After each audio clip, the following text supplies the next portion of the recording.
part 2. Positive imperative was part 1. Now this is about the Positive music imperative. positive music imperative, which I have deep interest in because when I was going through my health issues, I used music for calmness, music for feeling, music for block out the physical pain, to get through the day. So I know music has had many positive health impacts in my life.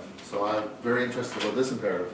Perfect. Let me spend 10 seconds, and just for those that didn't see the other episode, positive imperative is the platform. And when you look at the platform, it says that everything's a positive, neutral, and a negative. And then essentially when you start to understand that, negatives do 10 times the damage and positives take 10 times the effort. So therefore, in order to be resilient, positive music therefore is a tool that you can use in order to advocate for your health. So when you think about this, music is probably the #1 consumable item in the world. When you talk about the average person, and I've seen different studies that go from 20 to 40 hours a week of music we listen to. Now, if you think in the context that we are the books we read, we are the thoughts we think, we are the words we say, we are the food we eat, we are the company we keep, why aren't we the music we listen to? Yes. And at the end of the day, it's never taught in the formal education system. It's never taught virtually anywhere that I know of. We leave music to sort of like to be the carbohydrates of our children's generation, and they burn it, burn it, burn it. And music is great, and all music has a purpose, and for the most part, pretty much all music is positive. I'm going to make the exception of something and cite somebody who commit violence and et cetera, as a whatever, whether it's a rap, metal, et cetera song. But there's certainly arguments to be said that a certain amount of metal music, for example, the heavy, loud music, can help a teenager's angst. But the flip side of quite of it is it can also ignite issues like suicide. So you have to be aware of the context that they're listening to it. So it could be good in one context, it could be bad in the other. My parents talked about musical diets. Right, exactly. And your parents were right, because it is a musical recipe, quote unquote.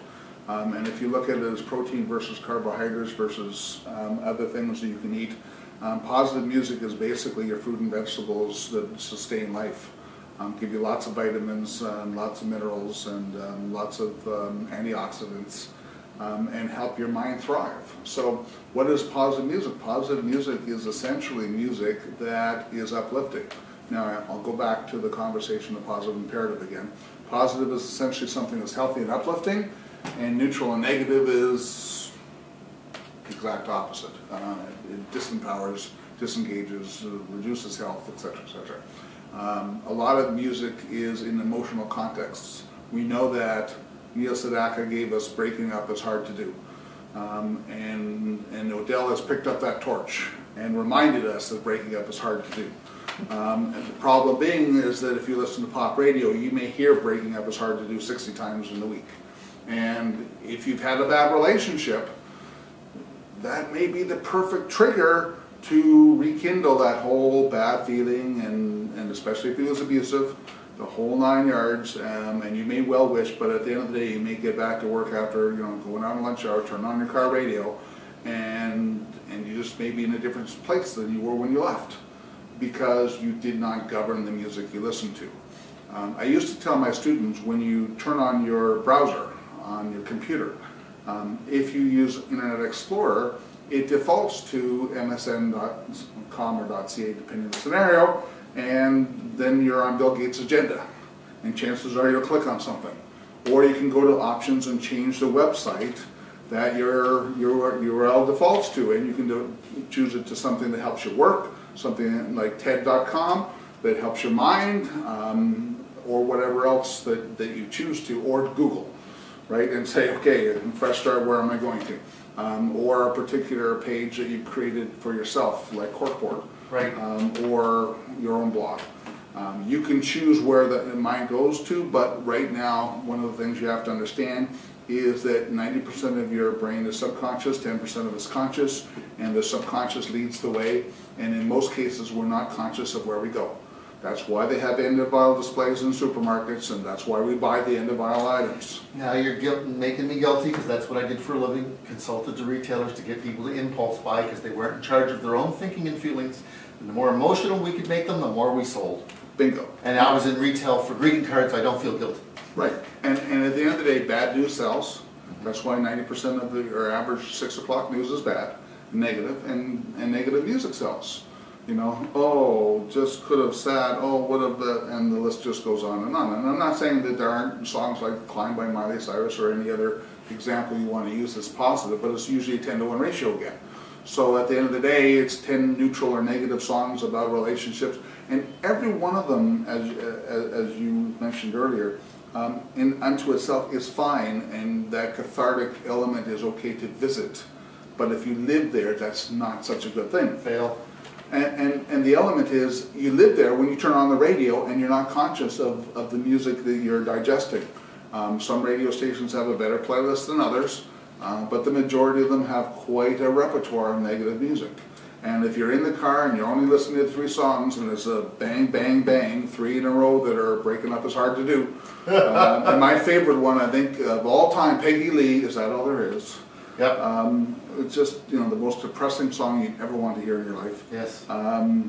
It's just going to put you in a negative place. It's just, it can't help it. So at the end of the day, music, it can be uplifting or it can be downlifting. That's basically it. So you have to be aware of the diet that you're having.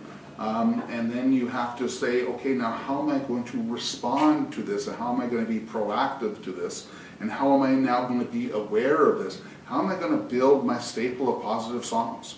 And that's all you have to do, because this isn't about this positive song over that positive song. And I will point out that even cathartic music can be positive if it has a positive resolution. If it gets you to acknowledge the issue, right, and then you have the courage to go forward, then you're winning. If absolutely. It's just a lot of songs, right, and stay in that stuck spot and not visit but live there, then it's a fail. A lot of songs will definitely take you to the hurt and the dark side, and then bring you back, right? So one of the Positive Imperative group members is Rosemary Ashley, and that's what her music does, right? It basically says, I got to reach them where they are, so I'm going to reach them in their dark places and give them hope and bring them back to the which is really important, because we all go to the dark side at some point in our life for something big. Right, and sometimes you have to reach people where they are. Yep. Also, you have to reach people with the music that they like. So at the end of the day, God Bless the Broken Road by Rascal Flatts will help the person better if they're a 100% country fan than it will if they're a metal or a rap or other genre of music. So positive music is in every genre of music. Again, it's a 10-to-1 ratio in most music, probably in rap. I'm just going to say it's 20-to-1, simply because, again, the culture has propagated a lot of negative music. That's not to say that there aren't some very, very important and good positive rappers on there. There are, but in a very, very small ratio. I find the positive music aspect interesting because growing up as a kid, we had neighbors who had speakers in their windows and they played what we then called hurtin' music. Right. Every Saturday morning for 4 or 5 hours in the spring, summer, winter, and fall, if they were outside, the hurtin' music was on. And I just, even as a 10-year-old, thought, why would I want to listen to pain and suffering music all day? Tammy Wynette, D-I-V-O-R. Yeah, I mean, yeah, and the list goes. Brenda Lee, I'm sorry. Yeah, it's a generation of hurtin' music. Wow, it was just amazing. I just couldn't believe, because my family, we had some, but we were the first one on the blocks to get a FM stereo console. And my uncle showed up, who'd gotten a deal on 100 LPs, and 95 of them were all really uplifting. There was one that was an album of war songs from the 17th century classical music, so those were full of energy, but even then, it was about our side's going to win. and unless you go back, I mean, even the other day I was going, you know, sometimes you can go on the YouTube flight, and, you know, because they'll give you a song, and then you check out that song, and darned if they don't give you 10 more that are exactly in that same genre. And you start off with Glenn Campbell, and by the time I get to Phoenix, you know, she'll be leaving, and then you end up with Bobby Goldsboro and... Oh, geez, yes. Oh, we know how that song turns out. Honey, I miss you, and I'm feeling blue. And literally, all of a sudden, you've listened to an hour of that music. And again, even back in that day, there was Neil Diamond and B.J. Thomas that did very positive songs, but the majority of them were completely cathartic. And oh my gosh, it was, oh my God, it's. I think the song was "The End of the World." Why do birds keep on singing? It's the end of the world. Yep. And that was a genre of music for decades. And guess what? If you turn on the radio, it hasn't changed a whole lot. I was lucky. One of my aunties was a professional singer for at one point in her life. So she introduced me to a whole lot of upbeat show tunes, because that was something that a 12-year-old going to nursing homes with auntie could play for the seniors. It was safe. I could handle the repertoire. So it was a whole different genre that hadn't been on the FM stereo console at home. So yeah, you're right, they're out there, but you have to look at them in a world that focuses on the negative. And that really becomes the issue. I mean, the first element of the positive music imperative is awareness. You know, the first thing you have to do is say, okay, just like the grocery store, they tell you to shop around the outsides of the because that's where all the good stuff is. And if you go up and down the aisles, you get the produce and the white sugar, the white flour, and the white salt. So the awareness of where it is and what you're listening to, and that you're actually looking for the outside four walls of the supermarket in your music, means you start to stack up positive songs on your iPod, right? It means that you put positive songs on your phone. Then all of a sudden you have a tool to respond and build in resiliency in your life. Because at the end of the day, you have a choice. You were a sales manager for many years. When you went in to motivate your crew of salespeople, you knew that was one of the toughest things to do. You had a choice. You could turn on the radio and you could listen to Desperado by the Eagles, or you could listen to Flashdance by Irene Cara. Well, guess what? One of them is going to serve you better. That's just all there is to it. If I listen to Desperado, and I love the Eagles, I love every Eagles song that was ever written, right? So it doesn't matter whether it's Lion Eyes or Tequila Sunrise or whatever, but most of them still have sort of a genre, and they're great for memories and the whole 9 yards. But at the end of the day, if I want to get pumped, I want to listen to Flashdance, right? Take your passion, make it happen. Right, the whole song is succinct. It is one of my, you know, if you go on the website of the Positive Imperative, you'll find my top. It'll be across the screen. Right, you'll have the top 10 positive songs, and Irene Cara is one of them, because it is so succinctly 100% positive, and it's just the pump that is quintessential. It builds. Find out what my #1 song is and leave yours too, by the way. But having said that, really the issue is just the awareness that you have this choice. And therefore, as a sales manager, well, maybe I want to have those 5 songs, you know, on a CD or whatever's going to plug into my car radio, so that when I'm driving, I can get pumped. So I've turned off the radio. I'm consciously directing, making a choice in my mind that I want to get my adrenaline up. I want to get my going, and it becomes a tool. Well, you know, you go back to the sales piece. I had a project where I was asked to help a company introduce their product to the marketplace. We had a $200 budget, which is not a budget. That's barely postage. So we decided to not go to the retailers to talk to and introduce it. We thought we were going to work with the sales team more than usual. So we made sure the sales team got product samples and recipes on how to use the product. It was an all-organic, all-natural hydroponic. But we put together a theme of Mission Possible. As I joked, we didn't have enough money for music, so I'm just going to hum to you. And we made it serious. We need to, the more of this we sell, the more money we make. The more money we make, the better food we eat, the more holidays we take, the nicer car we drive. So they all got it. They were all a bunch of pros, 30 to 55.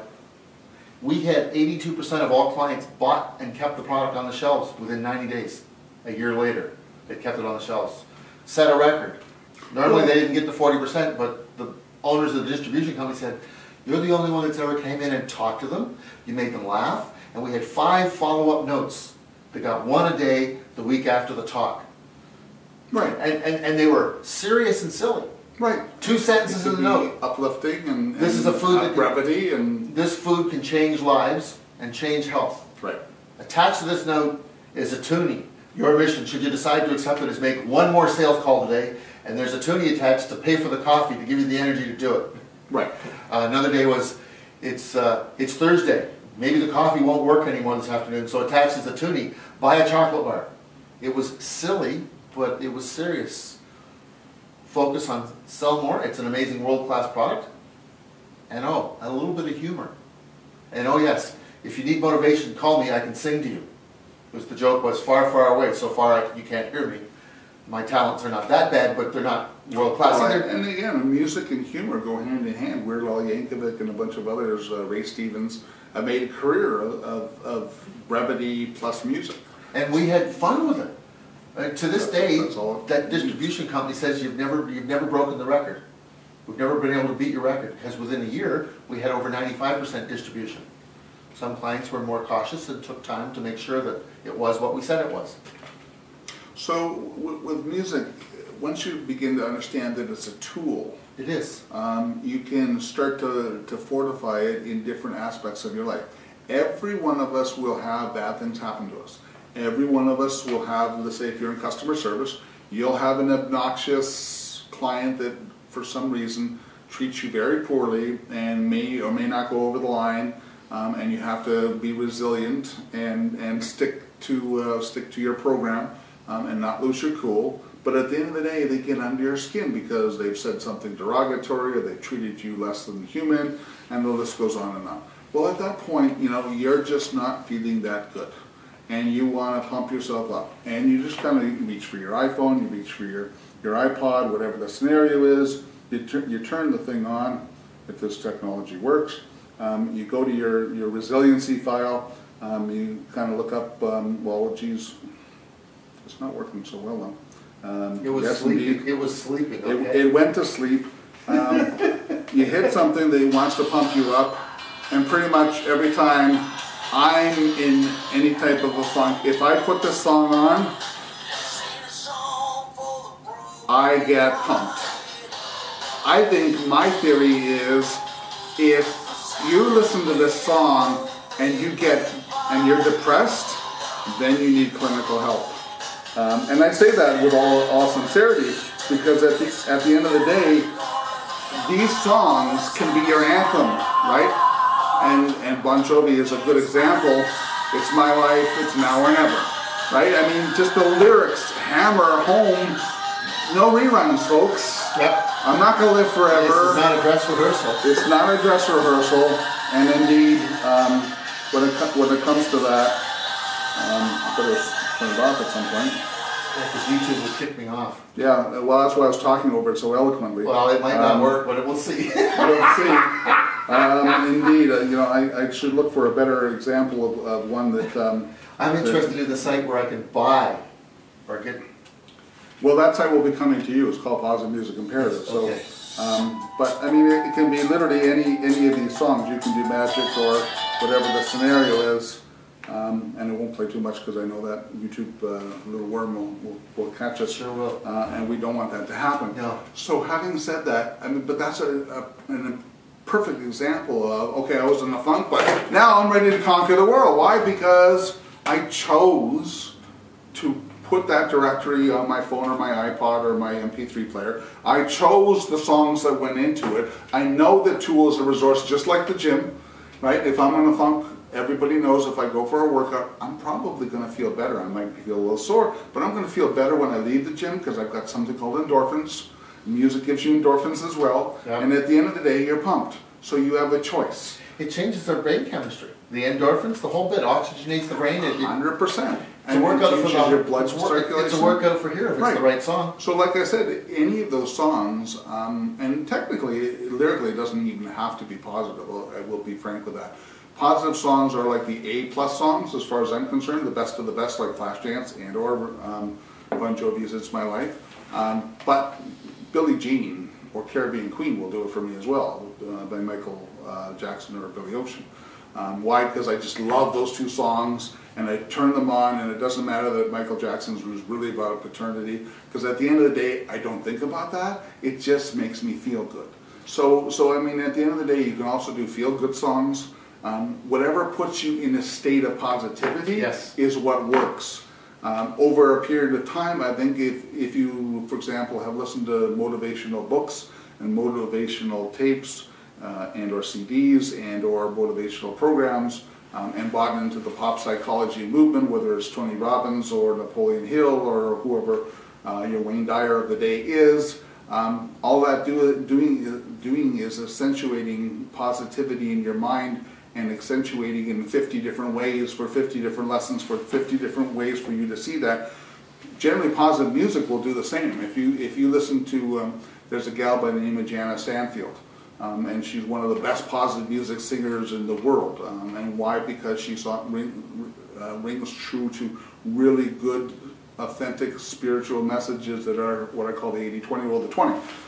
Things about being our brother's keeper and true calling, and the list just goes on. And there are many singers like Sarah Westbrook in St. Thomas/London, Ontario, who empowers youth and teaches them to respect themselves, respect other people, and then respect their dreams. And she does it through things called Love Crusade, and words like songs like "That Doesn't Mean Much," because if somebody said something derogatory to them, they can adopt that song and say, well, it doesn't mean much, because those that matter don't mind, and those that mind don't matter.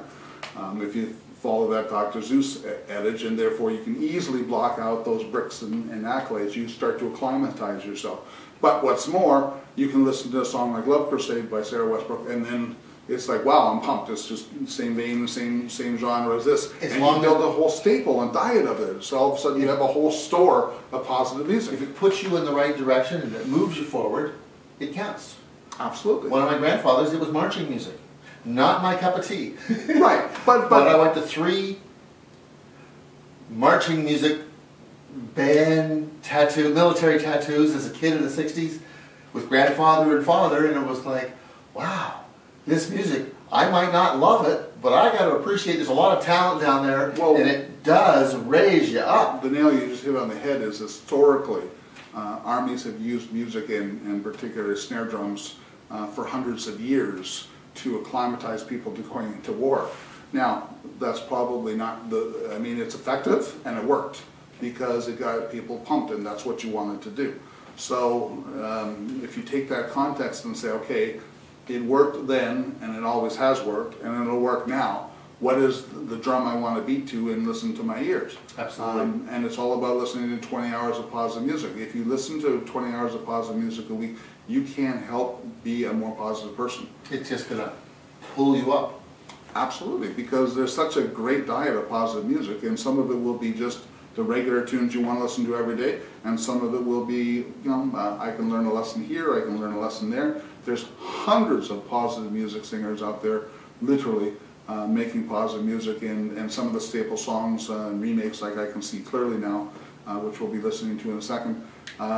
That's a perfect example of a song that you can listen to every day and make part of your staple diet. Why? Because you grew up with it as a kid, and it says, yeah, we've overcome all our obstacles, they get in my way, I can see clearly now the sun is shining. Yep. And that's a very simple message, but that's all you need at the end of the day. But it's a powerful message. It helps you frame what's going on in your life in a positive way, points you in the right direction. Right. And then there's the other floor. And the minister said to my mother the first time there, watch this. And he'd play an old-time hymn from the 40s. And these 3 folks stood up, belted out the hymn, yep, and sat down and shut down again. Right. And he said, so all I know is I don't know much about human beings except I'm the minister.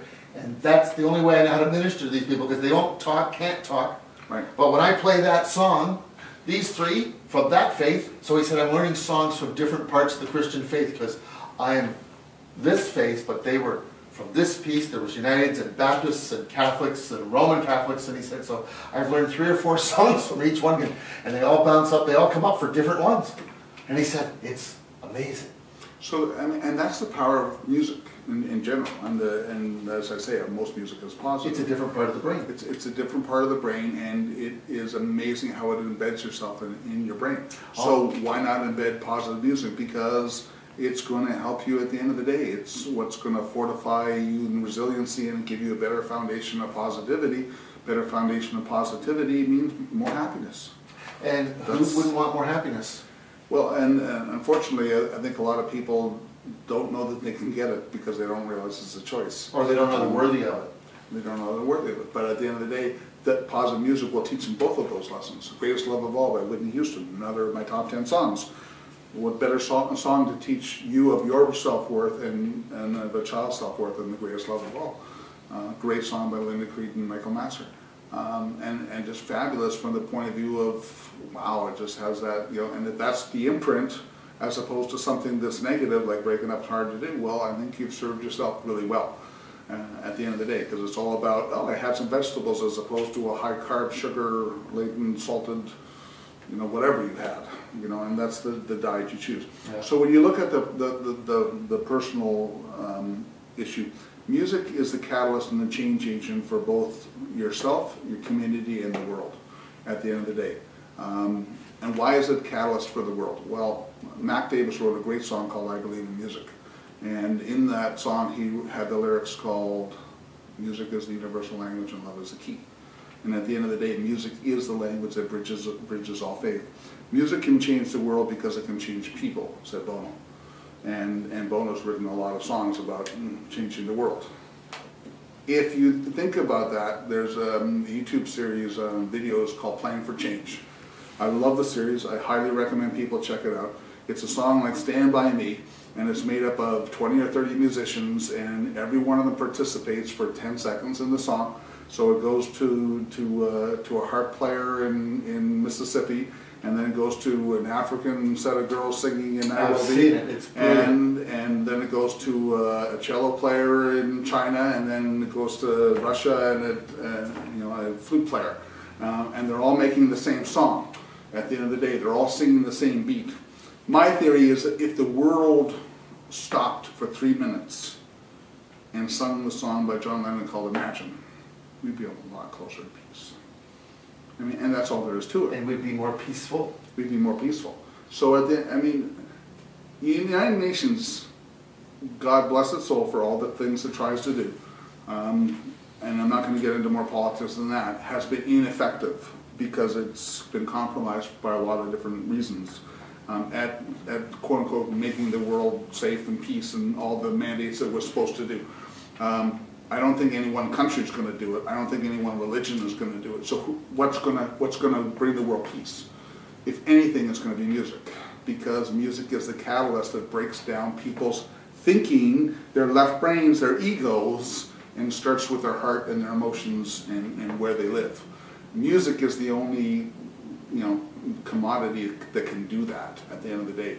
And if we start to understand that as a world, and we start to utilize that, again, same way as we do it for our personal lives, and we start to use it as a tool for peace and harmony, because at the end of the day, you have to give peace a chance. It's another John Lennon song. Yep. And those are the songs, whether it's Cat Stevens and Peace Train, and the list just goes on and on, that can be universally picked up.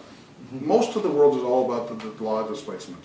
More of this, less of that. Yep. If you watch the video Free Hugs, Free Hugs, is a song by Sick Puppies, and it's probably one of the most YouTube watched videos of all time, and it's ridiculous how it's gone around the world. At the end of the day, there's many versions that have millions of hits in that one song. And when you watch it, you feel good. And life is a choice. Hug, cold shoulder. Hug, cold shoulder. What do you choose? Yeah. We're going to walk down Bay Street tomorrow, and are we going to give a cold shoulder to the homeless person or the person that just walked in front of us? Or are we going to embrace hugging, whether it's politically correct or not? Well, guess what? Hugging is healthy for our kids, it's healthy for us, and so is positive music. And that's what that song does. That's what that Free Hugs video does. It went around the world. There are versions. You can do Free Hugs Taiwan, Free Hugs Korea, Free Hugs China, Free Hugs Australia, Free Hugs Switzerland, Free Hugs Toronto, Free Hugs Dundas Square, Free Hugs Washington Square, Free Hugs anywhere in the world, and it's done everywhere because it appeals to people's imagination. Yep. More of this, less of that. Yep. And therefore, more positive music, more songs like Imagine, more songs like Give Peace a Chance, more songs like Peace Train, more songs like He Ain't Heavy, He's My Brother, more songs like Bridge Over Troubled Water, You've Got a Friend. The list just goes on and on and on. And all these independent songs that nobody knows because we only listen to pop radio.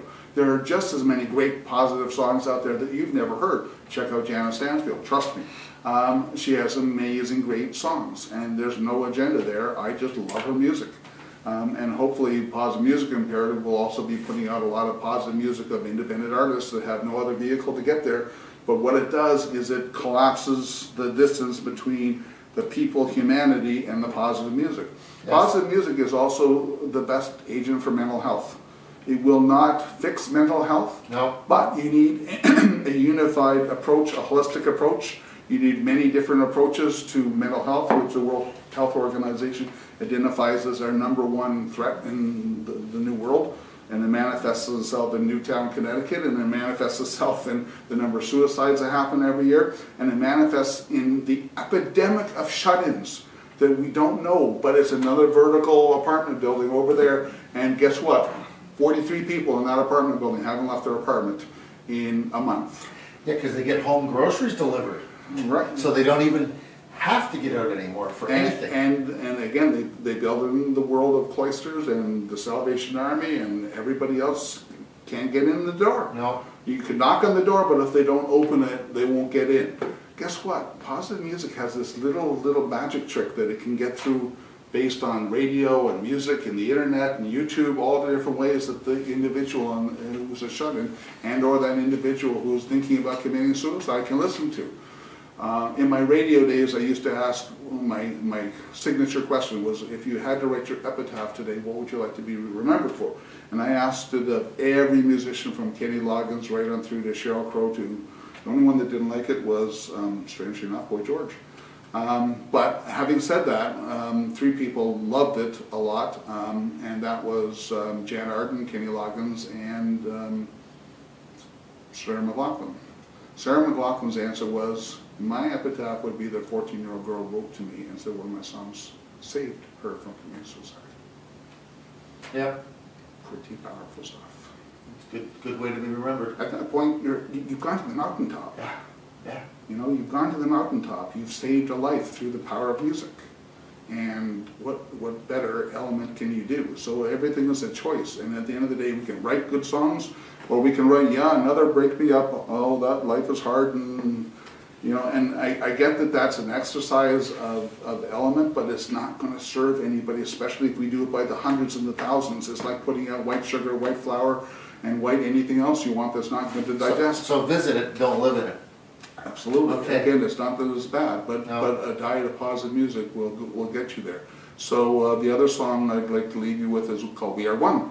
And We Are One is just about that. We're all one humanity, we are one world, and again, it's a song of universal hope, and that we are a brother's keeper.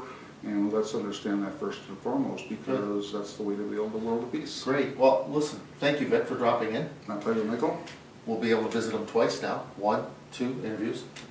And I look forward to sharing. And the website's on the bottom. Perfect. Up there. Good. Thank you.